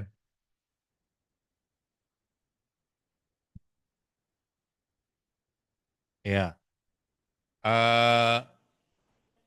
Kalau misalnya tadi dibilang banyak promo, mungkin tergantung ini ya, tergantung customernya ya. Kalau dia lebih banyak pakai Grab, akan lebih banyak promo di Grab. Kalau dia banyak pakai GoFood, dia akan ini kita spesifik yang makanan dulu ya. Kalau Maka akan kalau banyak di terkait GoFood. dengan yang kerjasama dengan restoran itu Pak, nggak bisa Ya. kita sebutkan sebagai bagian daripada strategi competitive service ya Pak, karena dia mungkin MOU-nya atau kerjasamanya dengan restoran-restorannya lebih banyak daripada kompetitornya Pak. Iya. Saya soalnya nggak punya data sih, Mas Jacqueline. Kecuali kalau Mas Jacqueline bisa come up dengan data misalnya, GoFood itu kerjasama dengan 1.000 gitu misalnya. Terus Grab itu misalnya 1.500. Nah kalau kayak gitu mungkin kita bisa sama-sama Ya, conclude memang betul bahwa sih. memang benar ada bedanya. Nah kalau sekarang Ya, kan berarti memang kita betul. meraba-raba. Betul, betul, Apa? betul. Artinya memang butuh data yang valid ya Pak, ya, Iya. kaitannya dengan Iya. dua yang hal yang berbeda ini ya Pak. Mbak itu dulu ya baru Bapak ya. Silakan, Mbak. Ya.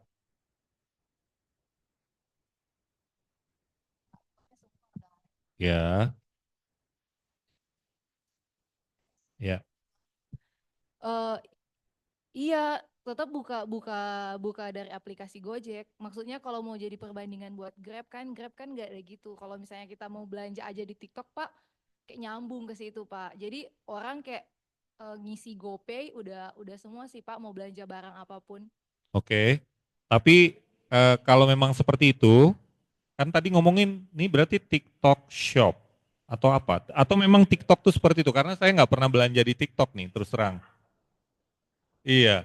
Jadi kalau misalnya memang seperti itu, berarti perbandingannya harus dengan yang lain. Karena ini kan kita ngomongin kompetitif ya. Kalau kompetitif kan berarti somebody's competing on something gitu loh. Jadi kalau yang TikTok tadi itu dengan apa? Misalnya dengan, I don't know, Lazada, Tokopedia, atau apa yang lain, I don't know. Jadi seperti itu. Ini kenapa kok kita ambil Grab sama GoFood itu karena berada di sisi yang sama, tapi kita mau menganalisa 3 poin tadi, cost leadership, differentiation, sama fokus. Bapak? Siap.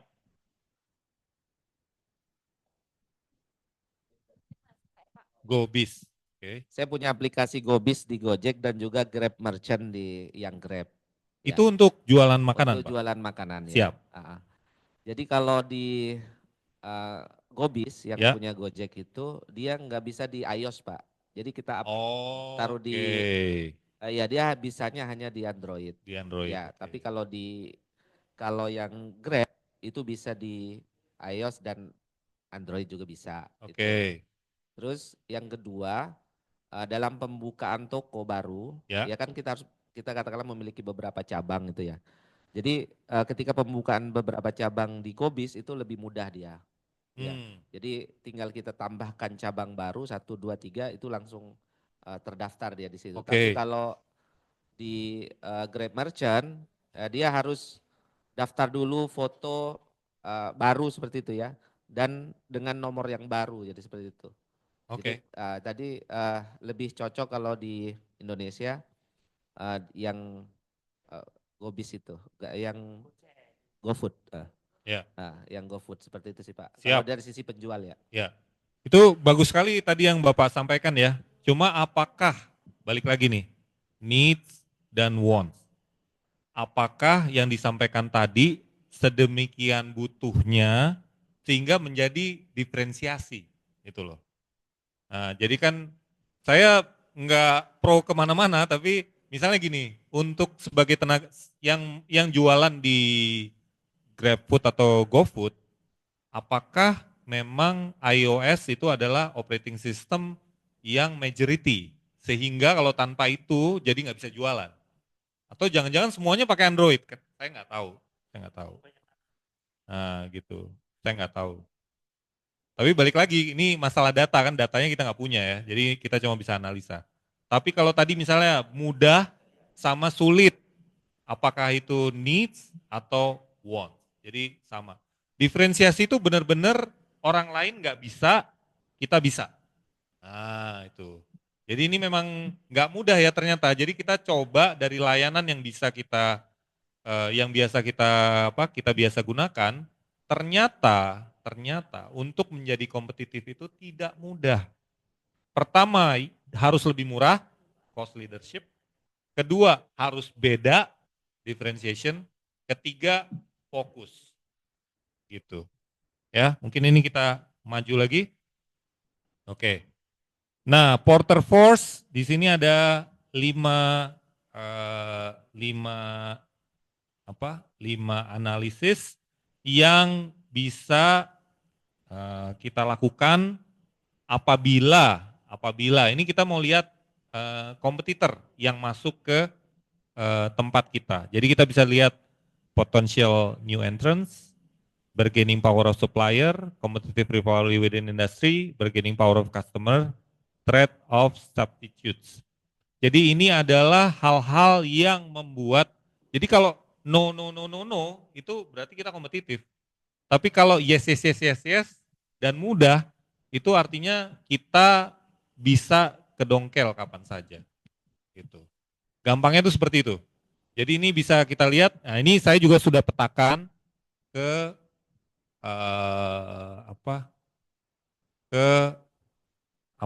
frame berpikirnya ya. Jadi kalau untuk potential new entrants, barrier to entry, nah akan lebih bagus kalau kita punya high barrier. Jadi misalnya untuk masuk ke industri tertentu, contoh nih misalnya tadi industri tambang. Ini saya out of the blue ya, saya nggak gitu nguasain. Kalau kita mau masuk ke bisnis tambang, requirement-nya gampang apa mudah? Nah, tuh, kan kalau saya nggak salah perlu ada izinnya dulu, izinnya itu juga nggak mudah. Terus kita juga harus membuktikan kalau kita punya modal, sehingga kita bisa memperoleh hak untuk mengelola tambang tersebut. Gitu misalnya. Gimana kalau misalnya industrinya adalah tadi layanan antar makanan. Tadi GoFood sama GrabFood. Gampang atau mudah? Gampang atau susah gitu. Ya mungkin selama kita punya aplikasi dan punya kerjasama dengan merchant, itu akan lebih mudah. Tapi apakah mudah kita mendapatkan merchant?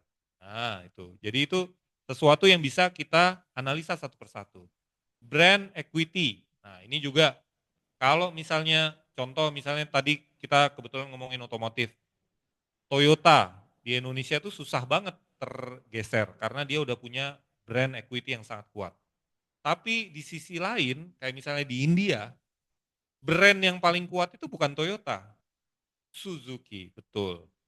Nah karena historinya dan segala macam lah, itu kita nggak perlu sana. Oke, kemudian bargaining power of suppliers. Di sini yang perlu dilihat adalah substitute-nya.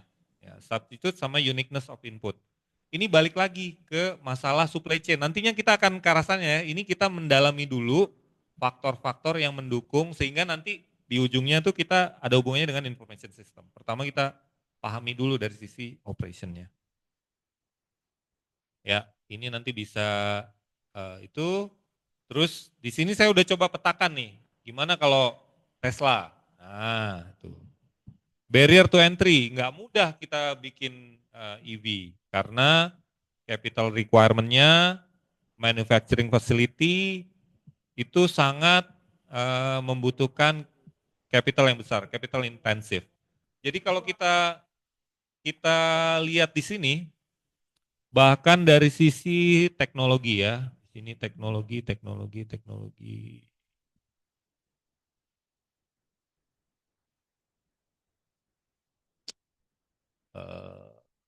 Capital.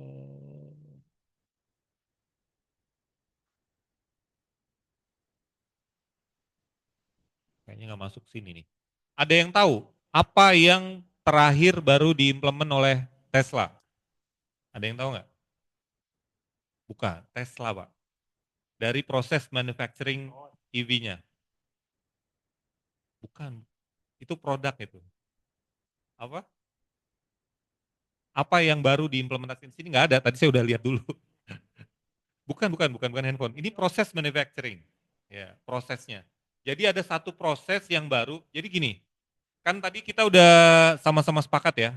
Gunanya kita memanage operation itu adalah bagaimana kita bisa menciptakan efisiensi, sehingga efisiensi itu apa sih, sesuatu yang lebih baik dari sisi apa? Ya, tadi kalau kita mau lihat kompetitif, ada cost, terus ada diferensiasi, terus ada fokus. Nah, ada yang pernah ngikutin? Nggak tahu, oke. Ada yang tahu Hot Wheels? Ada yang tahu Hot Wheels? Tahu? Ada yang tahu bagaimana cara membuat Hot Wheels atau pabriknya Hot Wheels tuh gimana cara membuat Hot Wheels? Ada yang tahu nggak? Kira-kira tebak-tebakan. Lego assembly ya? Bukan Lego kan kalau Hot Wheels karena dia bentuknya itu Pak, keras gitu. Gimana? Kira-kira bikinnya gimana? Cetak.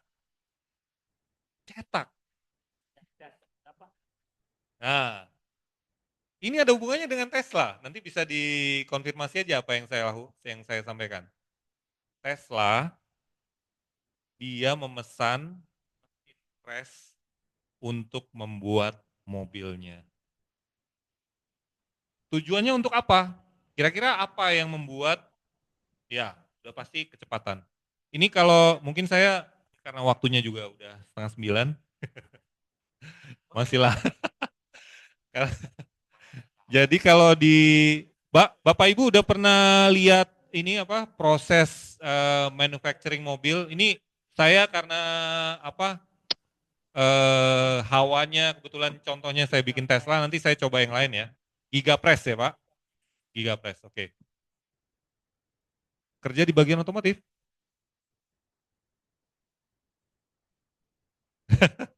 Jadi kalau kita lihat nanti bisa dicari sendiri di YouTube, kamu lihat bagaimana proses pembuatan mobil, kemudian kamu bayangkan Gigapress. Nah, di sana baru bisa kebayang betapa efisiensi yang dicapai dengan menggunakan mesin cetak tadi. Gitu.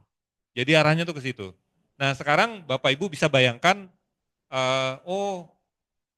kita harus thinking out of the box karena mesin cetak tadi itu buat bikin mainan, bukan buat bikin mobil beneran gitu loh. Tapi dia bisa berpikir bahwa itu bisa diterapkan di pembuatan mobil. Nah, jadi hal-hal semacam itu yang membedakan, diferensiasi tadi. Yang membedakan antara yang kompetitif dan tidak. Kemudian satu lagi yang tercapai, karena dia bisa memproduksi mobil lebih cepat daripada yang lain, jadi biaya produksi per unit itu jadi lebih rendah. Cost. Nah, kalau fokusnya kita nggak usah bahas lah, karena emang ini dia memang fokus di pembuatan mobilnya ya, saya nggak ngomongin yang lain. Jadi ini sesuatu yang menarik, itu kenapa saya angkat tentang Tesla ini. Gitu ya. Ini nanti bisa dibaca sendiri. Nah, ini mungkin Bapak Ibu juga aware. sampai detik ini analisa SWOT itu masih dipakai.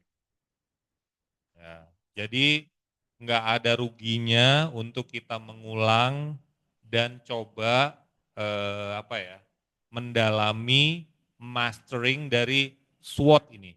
Karena sampai detik ini masih dipakai. Selain ini balance scorecard tuh satu lagi yang masih dipakai. Jadi dengan kita berpegang dengan dua itu, apalagi Bapak Ibu yang sudah di posisi manajemen, itu akan kelasnya tuh berbeda lah.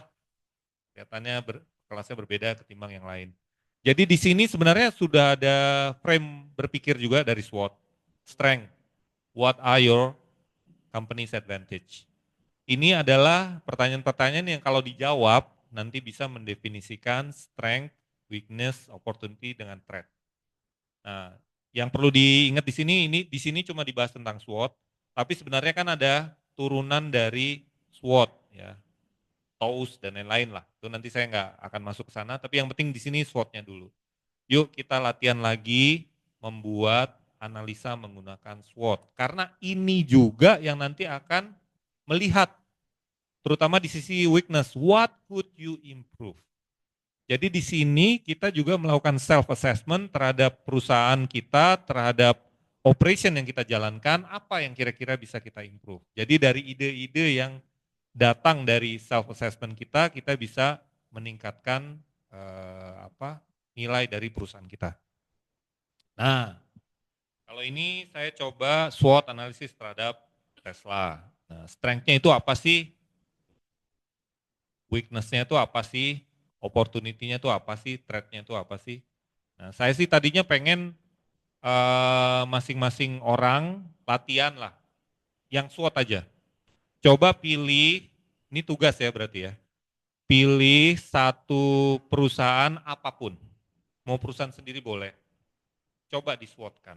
Akan lebih berguna kalau perusahaan sejenis di tempat Bapak dan Ibu berperan. Sehingga kita sekalian latihan, kan nggak perlu ngebuka perusahaan sendiri, tapi paling nggak kita bisa bisa ngelirik-lirik lah, oh ternyata, nah gitu. Setuju ya? Kita nanti kalau ketemu lagi, kita coba bahas itu. Tolong dipresentasikan aja perorangan. Perorangan nggak apa-apa ya? Atau kebanyakan ya Pak? Ya, Pak. Kepalanya kebanyakan. Kepalanya kebanyakan bener sih. Cuma nanti waktunya habis buat presentasi kita ketemu.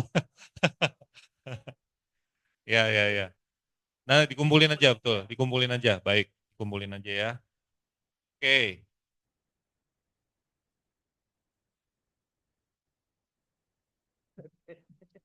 Ya. Nah ini ada lagi frame lagi nih.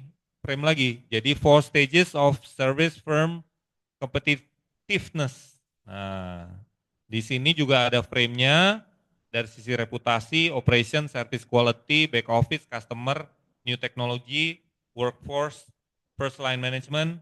Nah, di sini kita bisa definisikan kita itu ada di level mana. Apakah sampai world class service delivery atau masih berada di bawahnya. Ya, ini ada frame lagi yang bisa membantu kita untuk menggali lebih jauh. Habis. Ada pertanyaan dulu, Bapak Ibu? Tugasnya tadi ya, SWOT, perusahaan sejenis dari tempat Bapak Ibu, untuk sebenarnya sih untuk memetakan ke apa yang bisa kita improve dari perusahaan Bapak dan Ibu sekalian. Cuma kalau perusahaannya sendiri nanti nggak enak, jadi mending sejenis saja. Ada pertanyaan? Kalau di tempat lain saya selalu bilang gini, ada pertanyaan, kalau nggak ada pertanyaan artinya sudah jelas. Kalau sudah jelas tidak boleh salah. Kalau salah nilainya 0. Sadis.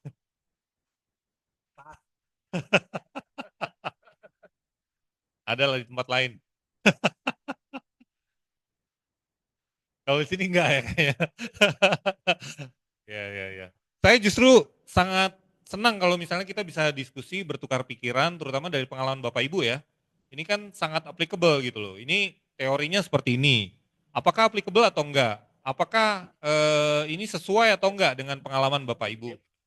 Justru itu yang ditunggu-tunggu sebenarnya. Kalau saya sih senangnya begitu. Nah. Gimana, ada pertanyaan? Ya. Pak, nanya Ya. tapi di luar konteks ini Boleh, dikit, boleh, Pak. silakan Bu. Tadi kan kita udah memperkenalkan diri juga, Pak. Ya. Bapak boleh share juga nggak Bapak background ininya dari mana? Iya. Biar bisa, ya kan kalau dari title udah ketahuan ya, ini dari ekonomi gitu ya Pak ya. Nah mungkin sekarang di bisnis apa Pak? Boleh share Pak.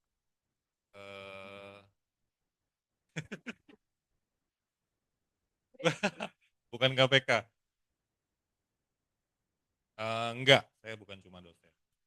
Jadi saya sekarang bekerja di anak usaha Garuda Indonesia di bagian IT. Ya, bidang yang saya tekuni sekarang, saya diberi tanggung jawab untuk memegang internal audit dan risk management. Sebelumnya saya di corporate strategi dan punya pengalaman lama saya di sales sama project management. Apa? Butuh tim. Kirain ada yang mau ngerekrut saya. Gitu. Kalau pendidikan saya pendidikannya justru malah saya lebih ke IT ya. Saya S2 dan S3-nya IT. S1-nya ekonomi.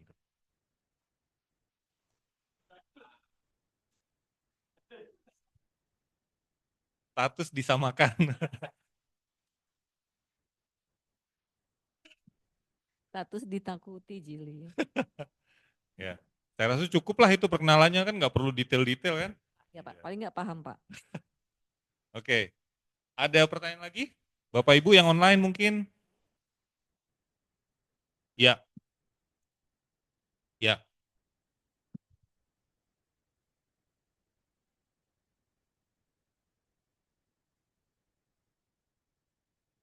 Sebenarnya ini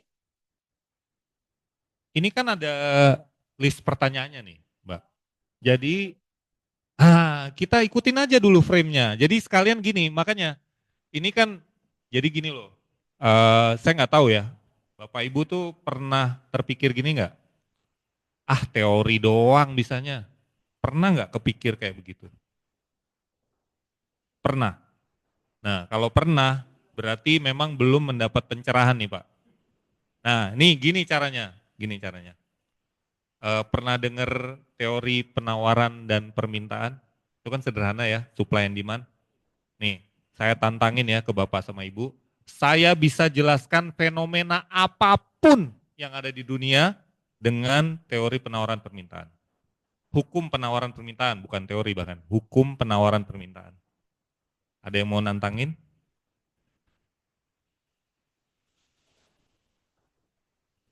Fenomena apapun. Oh. Ya. Apa, sorry? Danantera, sederhana Pak. Cuma gampang Pak, nggak susah. Penawaran permintaan ya, fokusnya ke penawaran permintaan ya. Oke, sekarang supply-nya apa Pak? Danantara. Supply-nya apa? Demand-nya apa? Itu dulu. Demand dulu apa supply dulu kalau Danantara?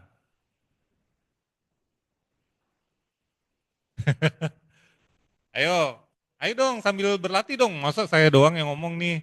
Supply dulu apa demand dulu? Kalau Danantara, ya permintaan tuh demand. Supply itu berarti penyediaannya, ya. Yang mana dulu? Danantara. Danantara supply dulu. Karena yang mau dikelola kan duitnya. Nah, demand-nya tuh apa? Demand-nya apa? Perusahaan yang akan kolaps dan butuh investor, Pak. Perusahaan yang akan kolaps.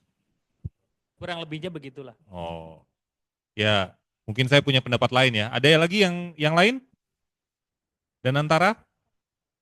Jadi karena ada bukan ada kebutuhan, karena ada perusahaan BUMN yang memiliki aset besar dan bisa diputar, makanya timbul demand untuk memutar duitnya tadi.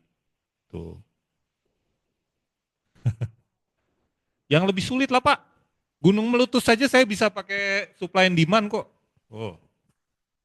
Tapi masalahnya kan Satu lagi saya Pak. yang mengelola demand-nya ini, Ya. itu siapa Pak? Jangan Yang sampai. mengelola demand. Ya, jadi misalnya, ini kalau baca dan dengar ya Pak Ya. dari. Jadi mereka kan fokus ke revenue dan juga aset-aset yang dimiliki oleh, sekarang ada 7 artinya ya, 7 BUMN yang akan digabung ke Danantara ini, di mana asetnya ini tidur, di mana kalau kita berikan ke Danantara akan mengelola. Dengan catatan Danantara ini orang-orangnya benar ya Pak ya, bisa mengelola dan balik lagi ke ibu. Ceteris paribus. Dalam ekonomi kita kenal ceteris paribus, jadi nggak boleh semua variabel bergerak bebas. Ya betul, jadi fokusnya ya untuk membangun negeri lah gitu ya Pak. Betul. Nah ini bagaimana kita bisa memastikan bahwa si Danantara ini oke gitu Pak, accountable. Kalau seperti itu mungkin kayak gini, pertama why Indonesia membuat Danantara, itu dulu why. Nah kalau mungkin Bapak Ibu ngikutin juga, ini kan sebenarnya pengen niru nih, niru apa sih? Temasek, Hasanah gitu ya. Hasanah kita skip dulu deh, Temasek. Nah sebenarnya Temasek ini sangat menarik untuk dipelajari Bapak Ibu. Dari sisi sejarahnya, Temasek itu apa, pertama bergeraknya itu gimana, itu ada YouTube khusus yang membahas tentang berdirinya Temasek dari tahap ke tahap gitu. Nah jadi menurut saya Danantara ini, saya nggak bilang saya setuju dengan Danantara loh ya. Saya bukan bilang setuju dengan Danantara, tapi satu-satunya pilihan yang visible Pak untuk memutar uang itu hanya dari BUMN yang memang surplus.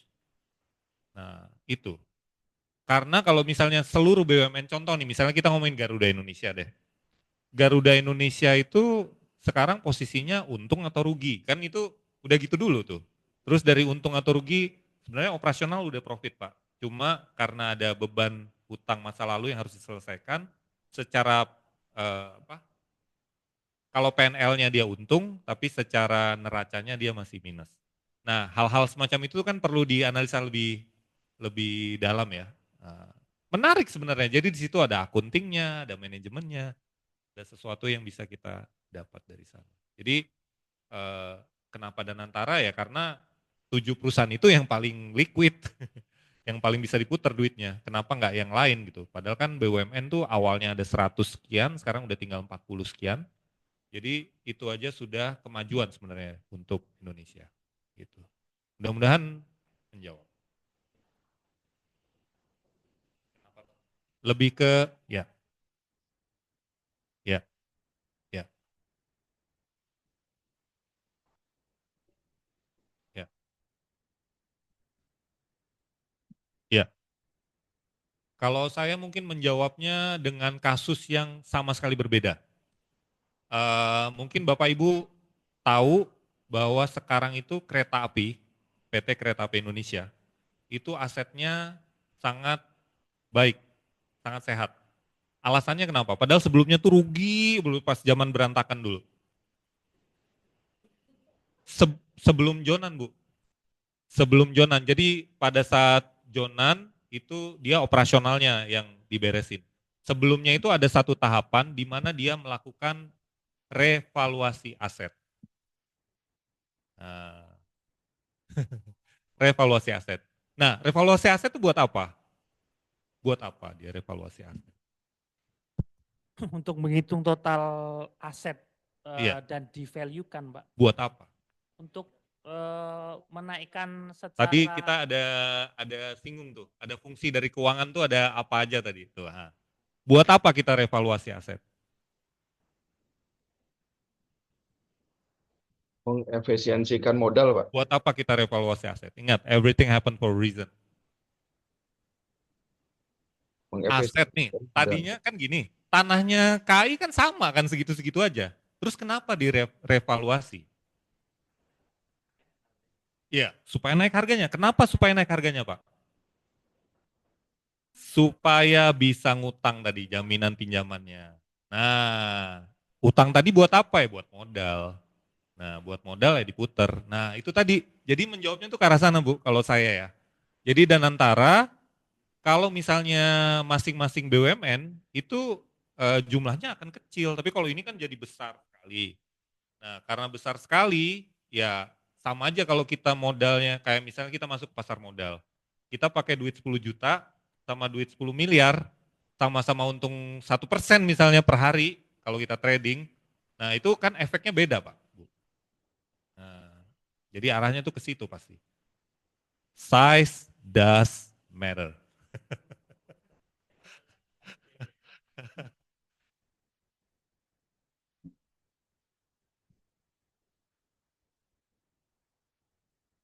Jadi beban gitu, Bu ya. Ya.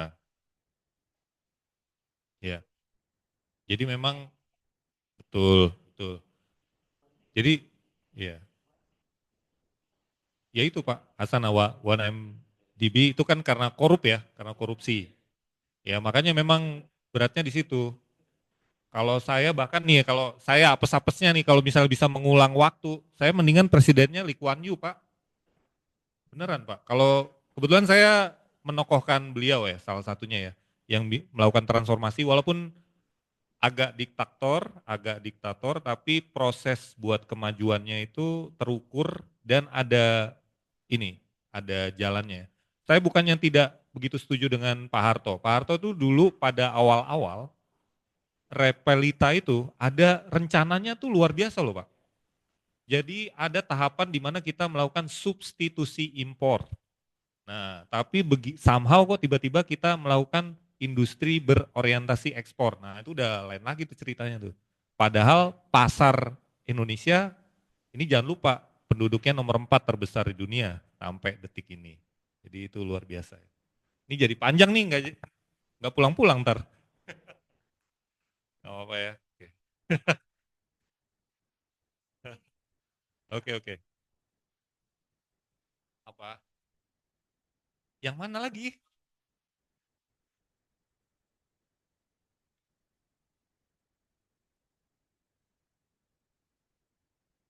Iya, pertanyaannya dari sini. Ini udah ada pertanyaannya nih. Jadi, what are your company advantages? Tinggal dijawab aja, apa kelebihan dari perusahaan ibu? Terus, what do you do better than anyone else? Oh, saya baksonya, micinnya 3 kilo. Kan bisa kan?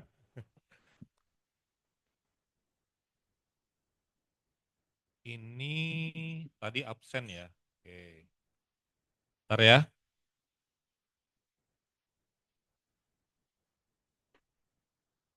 Saya ulang ya absennya ya. Aditya Sutama ada nggak? Nggak ada. Hadir Pak. Hah? Ya ini dijawab aja. Masih ada nggak orangnya? Hadir Pak. Hadir. Oke. Tolong disautin ya Mas. Oke. Alex Fernando ada?